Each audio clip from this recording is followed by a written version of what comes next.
Okay, let's read a little bit further in my book, You Late Again, Lord. But first, I'm going to go to some of the questions they got in the back before I read this chapter. It says, what do you think God is trying to tell you when you have to wait? How can you listen more effectively for his instruction?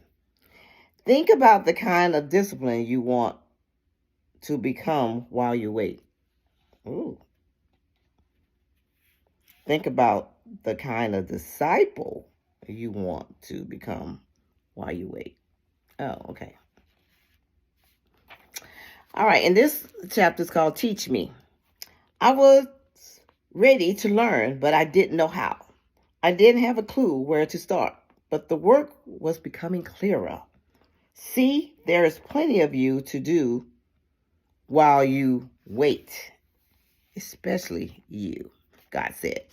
No need to get personal. For years, I believed that proper faith had to mean doing nothing but waiting patiently on the Lord without action or questions.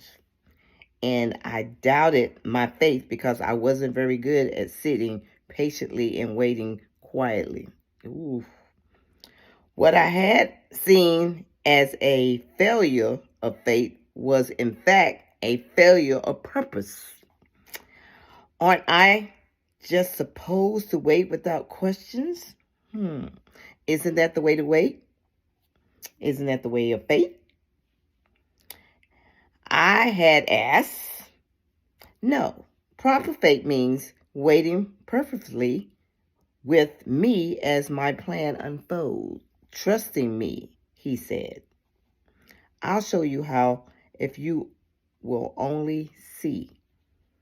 Time is valuable and you're misusing it, and with your endless attempts to control it. You don't need to do that. You need to fill it with something much more useful than your complaints about how it's passing suits your schedule. Oh, wow. Wow. He had me pegged on that one. So you got a plan for me, but still I must wait? Yes, sometimes you must wait for me, but with purpose, patience. Your impatience can't change my plan anyway. It's your work I'm interested in. There is much to do. I had always wanted so much to get to the doing part quickly. Yes, me too. My way. I would try to reason with God and get him to understand my logic and grasp of the situation. It's laughable now how I always had it all figured out and thought that he was always late. I had done all the work for him, arranged everything, answered the questions, all he had to do was follow my lead, and yet he refused. I often skipped the part about asking what he wanted, and I neglected the part about what I needed. Now I know that God doesn't neglect my part, and all of my work without him is useless.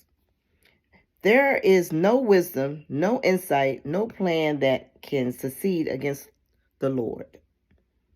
And there is no plan that the Lord has for me that isn't what I need or won't get me where I need to be.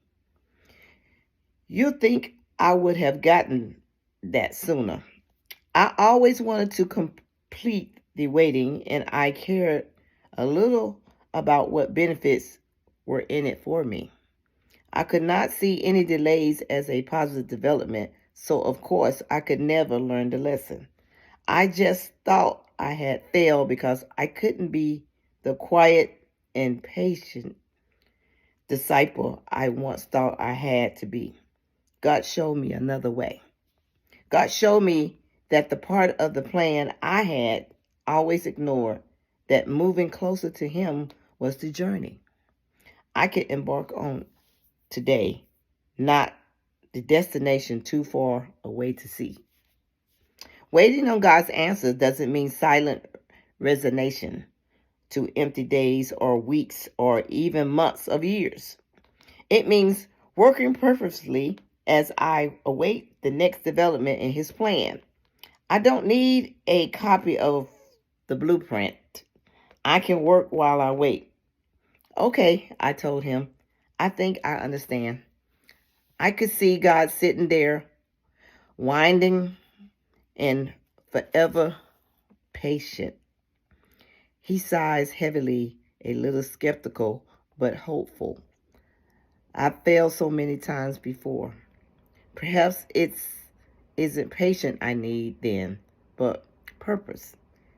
Then, through the wait, my spirit is renewed with my new strength and purpose. I can help us both. I can use the waiting time that has always destroyed me in the past, and I can do the work you have for me. Nothing is wasted. Not bad, he said. Now let's go with that. You don't have to wait patiently when you learn to wait purposefully. Ah. When would you like to start? The Lord say, show me your ways, O Lord. Teach me your paths. Lead me in your truth and teach me. For you are the God of my salvation. On you I will wait all the day. That's in Psalms 25, 4 through 5. So, back to the questions. What do you think God is trying to tell you when you have to wait?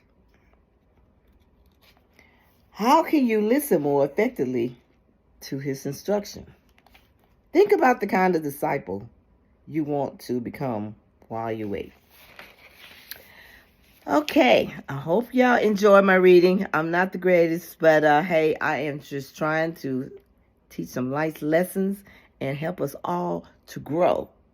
Okay, have a good day, night, and we'll be back with some more.